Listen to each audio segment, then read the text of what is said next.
સુરતથી મહત્વપૂર્ણ સમાચાર। હીરા સોલંકીનું સ્ફોટક નિવેદન। એક માર ખાય છે અને 8 મારે છે। ભટ્ટના દીકરાએ હજુ સુધી માફી નથી માંગી। મારવું અને માર ખાવો એ બંને મર્દાનગીની વાત। છેતરીને મારવાનો પ્રયાસ કર્યો છે। હીરા સોલંકી દ્વારા નિવેદન આપવામાં આવ્યું છે।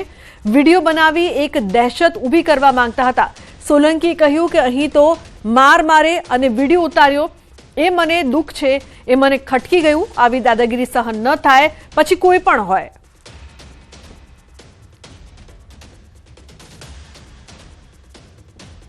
એક માર ખાય છે, 8 મારે છે, પણ તોય કહું કે ભડના દીકરાએ કઈ માફી બીપી નથી માંગી હો। એ મર્દાનગીનું કામ છે, એક વાત સમજજો। મારવું અને માર ખાવું ને એ બે મર્દાનગીનું કામ છે। છેતરીને મારવાના પ્રયત્ન કર્યા, છેતરીને, અને વિડીયો બનાવીને એક દહેશત ઊભી કરવા માંગતા હતા।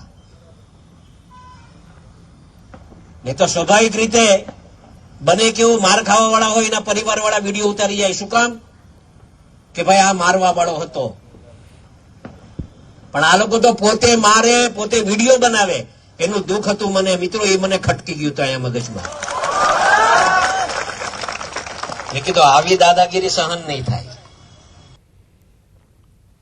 બગદાણામાં કોળી યુવકને માર મારવાનો મામલો।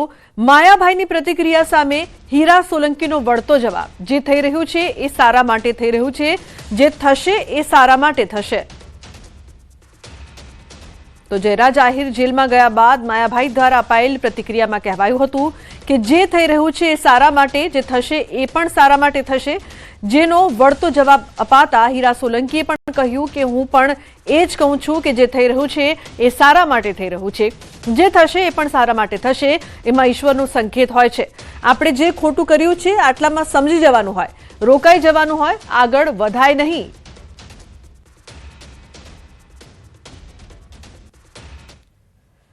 જોશોનું ફ્રેશ हुई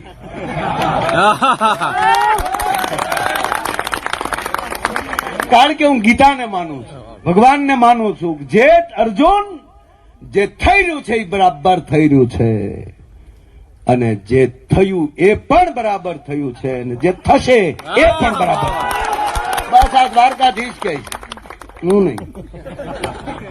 કે જે થઈ રહ્યું છે એ સારા માટે થઈ રહ્યું છે, જે થશે એ પણ સારા માટે જ થશે। આ વાસ્તવિકતા છે, કેમ કે ઈશ્વરનો સંકેત એવો કંઈક હોય છે। આપણે કંઈક ખોટું કરીએ તો ઈશ્વર એટલા માટે જે થઈ રહ્યું છે સારા માટે થઈ રહ્યું છે એટલામાં સમજી જવાનું હોય કે આટલામાં રોકાઈ જવાનું હોય, આગળ વધાય નહીં। અને એના માટે આ થઈ રહ્યું છે સારા માટે થઈ રહ્યું છે, થશે એ બી સારું જ થશે, અને હવનું ઈશ્વર સારું કરે। હું 18 વર્ણના લોકોનો અમે આભાર માનીએ છીએ, સોશિયલ મીડિયાના લોકોનો આભાર માનીએ છીએ, ટીવી મીડિયા જે છે એમનો અમે આભાર માનીએ છીએ કે આ લડતમાં અમારા સાથ અને સહકાર આપ્યો। એ બદલ આપ સૌને અમે હાથ જોડી અને ખૂબ ખૂબ કોળી સમાજ દ્વારા આપ સૌનો આભાર માનીએ છીએ। Thank you. તો ગુજરાત ક્ષત્રિય ઠાકોર સમાજનું અભૂદ્ય મહાસંમેલન ગાંધીનગરના રામકથા મેદાનમાં કાર્યક્રમ। આ કાર્યક્રમમાં મોટી સંખ્યામાં સમાજના લોકો જોડાયા। વ્યસન મુક્તિ, રોજગાર, શિક્ષણ અને યુવા શક્તિને જાગૃત કરવા ઠાકોર સમાજનું ચિંતન। અડાલજમાં બનનારા સરસ્વતી ધામનું ભૂમિપૂજન કરાયું। કાર્યક્રમ પાછળ કોઈ રાજકીય હેતુ નહીં હોવાનો ધારાસભ્ય અલ્પેશ ઠાકોરનો દાવો છે। સમાજની બદીઓ દૂર કરવા ક્ષત્રિય ઠાકોર સેનાએ 10 વર્ષ પહેલા અભિયાન શરૂ કર્યું હતું। कांग्रेस सांसद गेंदीबेन ठाकोर, पूर्व धारासभ्य बलदेवजी ठाकोर, पूर्व धारासभ्य चंदनजी ठाकोर, धारासभ्य राकेश झाला, बायटना धारासभ्य धवलसिंह झाला, कांग्रेसना आगेवान जगदीश ठाकोर, पूर्व सांसद नटुजी ठाकोर सहितना ठाकोर समाजना आगेवानो उपस्थित रह्या हता। आ उपरांत दियोदर धारासभ्य केशाजी ठाकोर, अभिनेता विक्रम ठाकोर, कीर्तिदान गढ़वी पण हाजर रह्या।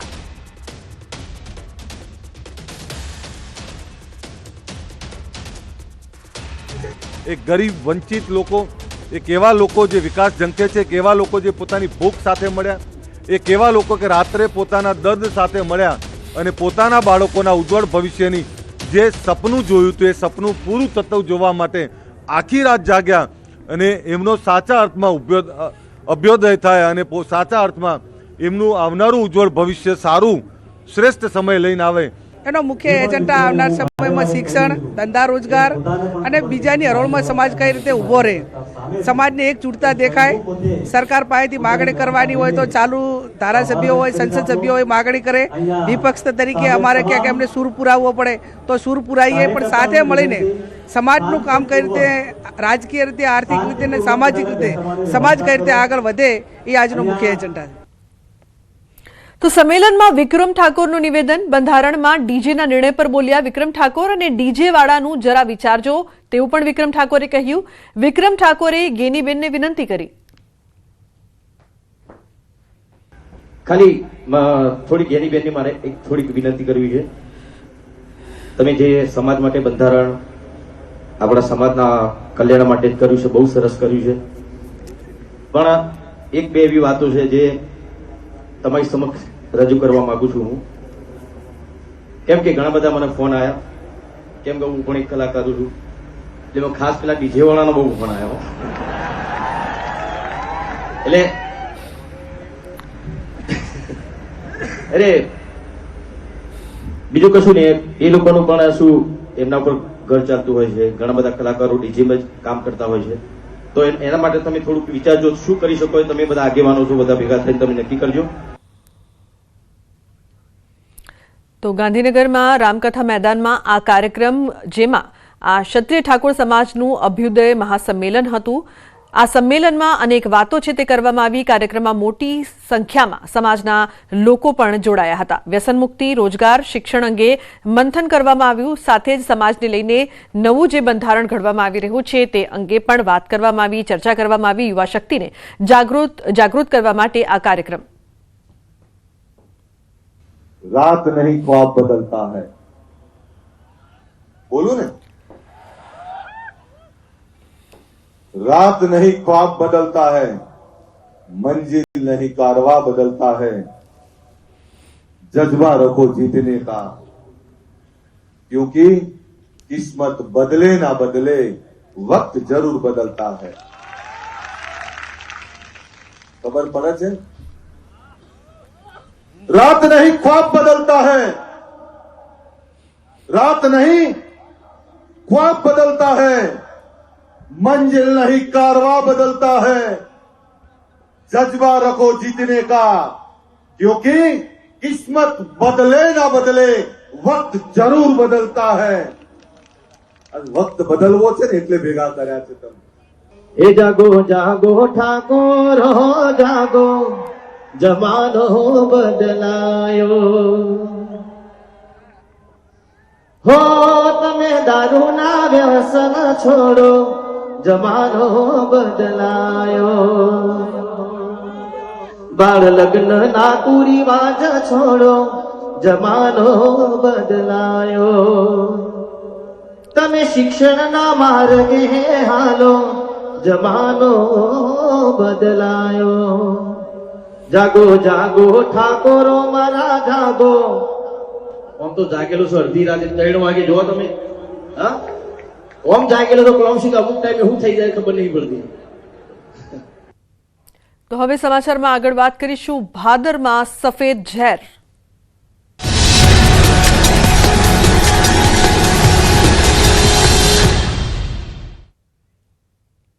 તો ભાદર નદી પ્રદૂષણ મામલે ખેડૂતોનો હલ્લાબોલ.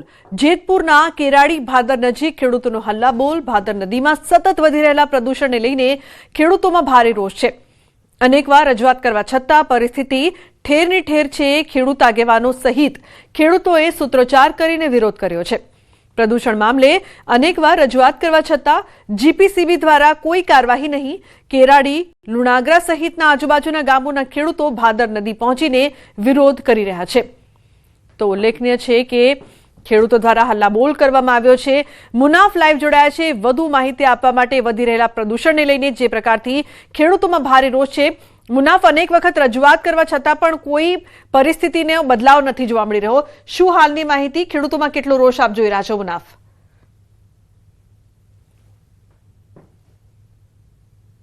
જે રીતે લુણાગરા પાસે જે કેરાળા પાસે જે ભાદર નદી છે તેને પ્રદૂષિત કરવાના માફિયા દ્વારા કારણસ્તર કરવામાં આવે છે.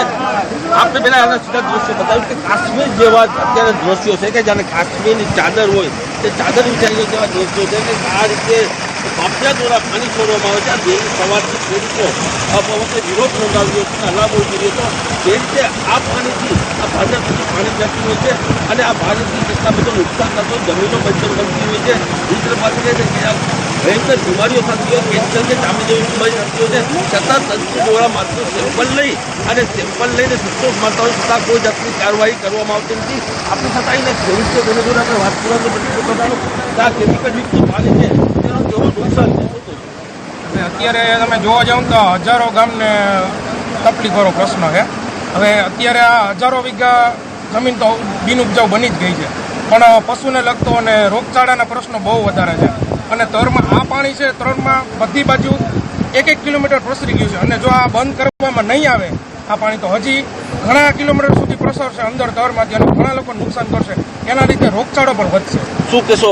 તંત્ર દ્વારા આવે છે, ખાલી સેમ્પલ લઈ જાય છે, માત્ર શું કાર્યવાહી કરવામાં આવે છે? તંત્ર દ્વારા આવે છે તો ખાલી સેમ્પલ તો ભરવામાં જ આવે છે, પણ પાછળથી કોઈ રિઝલ્ટ આપવામાં આવતું નથી. શું કહેશો કાકા, જમીનમાં કેવું નુકસાન? જમીન બંજર બની જાય છે. કોઈ પણ વાવેતર હોય તો તે ઉપજ આવતી નથી અને માલઢોરને પણ એવું નુકસાન કરે છે. અને આ 100 કિલોમીટર સુધીના રેશિયામાં આ પાણી નુકસાન કરે છે. છતાં પણ અત્યાર સુધીમાં અનેક વાર સેમ્પલો લેવામાં આવ્યા છે, તો હજુ સુધી કોઈ પણ સેમ્પલનું રિઝલ્ટ બહાર આવ્યું નથી. તો સત્વરે આનું રિઝલ્ટ જાહેર કરે અને સરકાર આ પ્રદૂષિત પાણીને બંધ કરી અને યોગ્ય કાર્યવાહી કરે એવી અમારા ખેડૂતોની માંગ છે. શું કહેશો ભાઈ, કેવું નુકસાન? પશુ પક્ષી પાણી પીતા હોય, શું નુકસાન કેવું? પશુ પક્ષી પાણી પીતા હોય ત્યારે ઘણીવાર પશુને ઘણા પ્રકારના રોગ પણ થવાની આમાં સંભાવના રહે છે. માણસોને પણ ચામડીના રોગ થાય છે. એટલે આ ભારતીય જનતા પાર્ટી આમાં સૂઈ રહી છે એવું ચોખ્ખું નજરે દેખાઈ રહ્યું. ચોક્કસથી વાત કરવામાં આવે લુગના કે આ રીતે ખાલી માત્ર તંત્ર દ્વારા સેમ્પલ લેવામાં આવે છે, સેમ્પલ લઈને સંતોષ કરવા, બાકી કોઈ કાર્યવાહી હજી સુધી કરવામાં નથી આવતી. આ પાણી છે પ્રદૂષિત પાણી કોના દ્વારા, માફિયા દ્વારા ઠલવવામાં આવે છે, એક મોટો સવાલ છે. જી લુગના. મુનાફ, જે પ્રકારથી આટલું બધું પ્રદૂષિત પાણી છે તે આવી રહ્યું છે, રોગોની વાત થઈ રહી છે, પશુઓમાં માંદગી વધી રહી છે, આ સફેદ ઝેર તંત્રને શું દેખાઈ નથી રહ્યું? કોઈ પણ જાણકારી છે ખરી કે ક્યાંથી આવી રહ્યું છે અને કેમ આના પર કોઈ પગલાં નથી લેવામાં આવી રહ્યા? તેવા કોઈ સંકેત, કોઈ જાણકારી મુનાફ?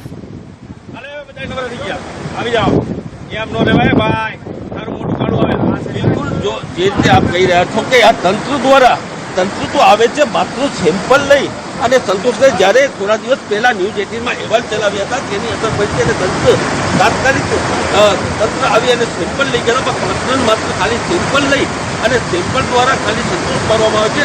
ઘણી વાર રજૂઆત ખેડૂત દ્વારા કરવામાં છતાં કોઈ જાતની પાણી છે જે કેમિકલયુક્ત પાણી રોગ ફેલાવે છે, ક્યાંથી આવે છે એ બધા તંત્રની જવાબદારી એ તંત્રીને આ બધી વ્યવસ્થા કરવી પડે કે આ લોકો ખેડૂતની જમીનો છે તે બંજર બનતી હોય છે, કેટલા પશુઓ પાણી પીતા હોય છે, પશુઓના મોત થતા હોય છે, ચામડીના રોગ થતા હોય છે, કેન્સરની ભયંકર બીમારી થતી હોય, છતાં તંત્રને કેમ નથી દેખાતું? તંત્ર માત્ર ખાલી સેમ્પલ લઈ અને સંતોષ માટે છે, એક મોટો સવાલ છે. જરૂર.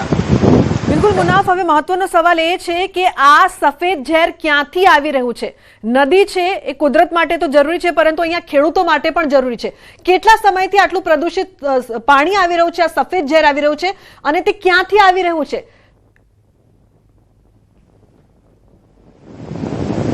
બિલકુલ ચોક્કસ આ જે ભાદરનું પાણી છે જેતપુરથી ડાયરેક્ટ આવી રહ્યો છે. જેતપુરના અંદરમાં જે નગરપાલિકા દ્વારા જે ભોગરા છે તેમાંથી આવી રહ્યો છે તેવું અત્યારે કહી રહ્યા છે. ખરેખર હકીકત જે ડાયરીનો પ્રશ્ન છે જેતપુરનો, અમુક માફિયા દ્વારા જે ટેન્કર ઠલવામાં આવે, ટેન્કર ઠલાવી અને આ ભાદર નદીને મેલી કરવામાં આવે છે. કોનો હક છે કે ભાદર નદીને મેલી કરી શકે? પણ અત્યારે આ ભાદર નદીનું પાણી સીધો ભાદર 2માં જતું હોય છે અને 2 હજારો વીઘાની જમીન છે તે જમીન બંજર બનતી હોય છે. જે લુગડા. બિલકુલ મુનાફ, આભાર સમગ્ર માહિતી બદલ. તો ભાદરમાં સફેદ ઝેર છે પરંતુ તંત્ર જોઈ નથી રહ્યું, પગલાં નથી રહી રહ્યું, સેમ્પલ લઈને જાય છે પરંતુ કંઈ કરવામાં નથી આવતું તેવું ખેડૂતોનું કહેવું છે. ખેડૂતોનો હલ્લાબોલ છે, રોષ છે અને આ રોષ સામે તંત્ર દ્વારા કોઈ પણ પગલાં નથી લેવાઈ રહ્યા. અન્ય સમાચાર, બનાસકાંઠાથી સામરવાડામાં ખેડૂતોની મહાપંચાયત. તમાકુ પર ટેક્સ અને પાક નિષ્ફળ મુદ્દે સંમેલન, સભા બાદ વિશાળ રેલીનું આયોજન કરવામાં આવ્યું છે. રાષ્ટ્રીય કિસાન સંગઠનના બેનર હેઠળ આયોજન કરવામાં આવ્યું છે. તો રેલી યોજીને આવેદનપત્ર આપવામાં આવશે. તો સભા બાદ વિશાળ રેલીનું આયોજન કરાયું છે. ઉલ્લેખનીય છે કે બનાસકાંઠાથી મહત્વપૂર્ણ સમાચાર, આ રેલી યોજીને આવેદનપત્ર પણ આપવામાં આવશે. તે મુદ્દે અનેક મુદ્દાઓ પર મહાપંચાયત કરવામાં આવી છે। સામરવાડા ખેડૂતોની મહાપંચાયતના અત્યારે આપ દ્રશ્યો જોઈ રહ્યા છો। તમાકુ પર ટેક્સ અને પાક નિષ્ફળ મુદ્દે આ સંમેલન છે તે કરવામાં આવ્યું છે। સભા યોજાયા બાદ વિશાળ રેલીનું પણ આયોજન કરવામાં આવ્યું છે। કિશોર જોડાયા છે વધુ માહિતી આપવા માટે। કિશોર, વિવિધ માંગો સાથે આ રેલી અને મહાસભા, શું વધુ માહિતી, શું વધુ અપડેટ? ચોક્કસથી ખેડૂતોની અલગ અલગ માંગોને લઈને આજે ખેડૂતોની મહાપંચાયત અત્યારે ચાલી રહી છે। ધાનેરા તાલુકાના સામરવાડા ગામે અત્યારે આ મહાપંચાયત શરૂ થઈ છે। તેમાં મોટી સંખ્યાની અંદર ખેડૂતો ઉમટ્યા છે। ખેડૂતોની મુખ્ય માંગ એ છે કે તમાકુ પર 65% જેટલો જંગી ટેક્સ જે રાખવામાં આવ્યો છે તેને લઈને ખેડૂતોને તમાકુનો પૂરતો ભાવ નથી મળી રહ્યો। તે ઉપરાંત ખેડૂતોની બીજી માંગ છે કે કમોસમી વરસાદના કારણે ચોમાસુ પાક નિષ્ફળ ગયો છે, તેના સાચા ખેડૂતોને સરકાર દ્વારા પૂરતા પ્રમાણમાં નાણાકીય સહાય આપવામાં આવેલ નથી। આ તે બે માંગો સાથે અત્યારે આ ખેડૂતોની મહાપંચાયત ચાલી રહી છે। તે બાદ ખેડૂતો ધાનેરા લાલચોક ખાતે પહોંચશે અને લાલચોકથી રેલી સ્વરૂપે નાયબ કલેક્ટરને આવેદનપત્ર આપીને ખેડૂતો તેમની માંગ જે છે તે સરકાર સામે રજૂ કરશે। લુબના, બિલકુલ કિશોર, આભાર સમગ્ર માહિતી બદલ। તો જે માંગ છે તે સરકાર સમક્ષ રજૂ કરવામાં આવશે। સોના ચાંદીના ભાવમાં ફરી તેજી જોવા મળી છે। 10 ગ્રામ સોનાનો ભાવ 1,65,000 થઈ ગયો છે, તો 1 કિલો ચાંદીનો ભાવ 3,58,000 પર પહોંચ્યો છે। સોનાનો ભાવ ઓલ ટાઈમ હાઈ સપાટી પર પહોંચ્યો છે। તો મહત્વપૂર્ણ સમાચાર, હવે સોનું વધુ મોંઘું થયું છે। 10 ગ્રામ સોનાનો ભાવ 1.65 લાખ થઈ ગયો છે અને 1 કિલો ચાંદીનો ભાવ 3,58,000 પર પહોંચ્યો છે। સતત સોના ચાંદીના વધતા ભાવ ખાસ કરીને લોકોમાં પણ ચિંતાનો વિષય છે। દીપિકા જોડાયા છે વધુ માહિતી આપવા માટે। દીપિકા, સોના ચાંદીમાં આટલી બધી તેજી, ફરી એકવાર ભાવ વધ્યા, શું માહિતી, શું અપડેટ આપની પાસે? લુબના આંતરરાષ્ટ્રીય બજારમાં સોનાનો ભાવ છે $5,000 વટાવી ગયો છે અને ખાસ કરીને જો વાત કરવામાં આવે તો 24 કેરેટ સોનાનો ભાવ આજનો ભાવ છે તે 1,65,000, જ્યારે ચાંદીમાં પણ આગ ઝરતી તેજી જોવા મળી રહી છે। વૈશ્વિક બજારમાં જે પ્રકારની અનિશ્ચિતતા છે તેને લઈને ખાસ કરીને સોના ચાંદીના ભાવ હજુ પણ વધી શકે તેવી શક્યતાઓ નિષ્ણાતો માની રહ્યા છે। જોકે હજુ પણ સોના ચાંદીના ભાવ વૈશ્વિક ચડાવ અને તેમાં પણ ખાસ કરીને બજેટની જે પ્રકારે એક્સપેક્ટેશન છે તેને લઈને નિષ્ણાતોનું માનવું છે કે હજુ પણ સોના ચાંદીના ભાવ વધી શકે છે। મહત્વની વાત છે કે યુએસ નીતિઓ અને ખાસ કરીને ફેડરલ રિઝર્વના નિર્ણયો છે તેના દ્વારા પણ ખાસ કરીને સોના ચાંદીના ભાવમાં જે ઉથલપાથલ છે તે જોવા મળી રહી છે। જોકે આજનો જે ઓલ ટાઈમ સપાટી વટાવી ગયો છે, છેલ્લા 10-15 દિવસની વાત કરીએ તો દરરોજ લગભગ 5,000નો વધારો ઓવરઓલ જોઈએ તો જોવા મળી રહ્યો છે। તો હાલ 1,65,000ની સપાટી છે તેને સોનું પહોંચ્યું છે ને હજુ પણ ભાવ વધી શકે તેવી શક્યતાઓ જોવા મળી રહી છે। બિલકુલ દીપિકા, ચિંતાનો વિષય ખાસ કરીને તમામ લોકોની સાથે મહિલાઓ માટે પણ વધુ જોવા મળી રહ્યો છે અને આ ચિંતાની વાત આપે જણાવી કે હજુ ભાવ વધશે। આખા મહિનાની જો દીપિકા વાત કરીએ તો સમગ્ર મહિનામાં કેટલો ભાવ વધારો જોયો છે આપે? બિલકુલ, સમગ્ર મહિનાની જો વાત કરવામાં આવે તો જાન્યુઆરી મહિનાની અંદર 2026નો પહેલો દિવસ હતો જ્યારે સોનાના ભાવમાં લગભગ 1,45,000ની આજુબાજુ ભાવ ચાલતો હતો। એટલે અત્યારે કહી શકાય કે સોનાના ભાવમાં આજે 27 તારીખે કહી શકાય કે જે પ્રકારે 1,65,000નો ભાવ છે તે જોવા મળી રહ્યો છે। એટલે લગભગ 25,000ની આસપાસનો જે ડિફરન્સ છે એટલે 25,000 થી 30,000નો જે ભાવ વધારો છે તે સોનામાં જોવા મળી રહ્યો છે। જો એક બીજી તરફ ચાંદીની વાત કરવામાં આવે તો ચાંદીની જે સપાટી છે 2 લાખની આસપાસ, 2,65,000ની આસપાસ જોવા મળી રહી હતી, જે અચાનક જ 3 લાખ એટલે બહુ મોટો ફેરફાર કહી શકાય કે 50,000 થી 70,000ની આજુબાજુ જે છે તે ચાંદીનો ભાવ વધારો તેમાં પણ જોવા મળી રહ્યો છે। એટલે આટલો મોટો ડિફરન્સ જે જોવા મળી રહ્યો છે, અનેક જે વૈશ્વિક નીતિઓની મેં વાત કરી કે તે પ્રકારે અનેક કારણો જવાબદાર છે, પરંતુ મોટો ભાવ વધારો બિલકુલથી 2026નો આ કહી શકાય। દીપિકા, ભારત અને EU વચ્ચે FTAનું જે એગ્રીમેન્ટ થયું છે, શું તેની પણ અસર પડી છે અને આવનારા સમયમાં પડશે ખરી? બિલકુલ, કારણ કે વૈશ્વિક તણાવ છે અત્યારે અને તેને કારણે સોના ચાંદીના ભાવમાં સૌથી વધારે વધારો જોવા મળે છે। બીજી તરફ ખાસ કરીને તમામ બેંકો છે તે પોતાના રિઝર્વ કહી શકાય કે સોના ચાંદીની ખરીદી સૌથી વધારે ખરીદી કરી રહી છે। એમાં પણ 4 દિવસ બજારમાં જે પ્રકારની રજા જોવા મળીને ત્યારબાદ સોના ચાંદીના ભાવમાં આ વખતે આ સપ્તાહની અંદર સૌથી વધારે મજબૂતાઈ છે તે જોવા મળવાની હતી અને તે પ્રકારે હાલ મજબૂતાઈ જોવા પણ મળી છે। ફેડરલ રિઝર્વના જે નિર્ણયો છે તેના દ્વારા પણ સોના ચાંદીના ભાવમાં ટેરિફના મુદ્દાઓ છે તે પણ મહત્વના બની રહ્યા। તો આ પ્રકારની જે અનિશ્ચિતતા વૈશ્વિક બજારમાં જોવા મળી અને તેને કારણે સોના ચાંદીના ભાવમાં હાલ વધારો જોવા મળે. તો હજુ પણ તે પ્રકારે આપે કહ્યું કે જે પ્રકારે MOUની અસર તો તે પણ બિલકુલ કહી શકાય. હજુ પણ બજેટ આવનાર છે તો બજેટને લઈને પણ મહત્વની ચર્ચા વિચારણા રહેશે. સોના ચાંદીના ભાવમાં હજુ પણ ઉથલ પાથલ થઈ શકે તેવી શક્યતાઓ વર્તાઈ રહી છે. બિલકુલ દીપિકા, આભાર સમગ્ર માહિતી બદલ.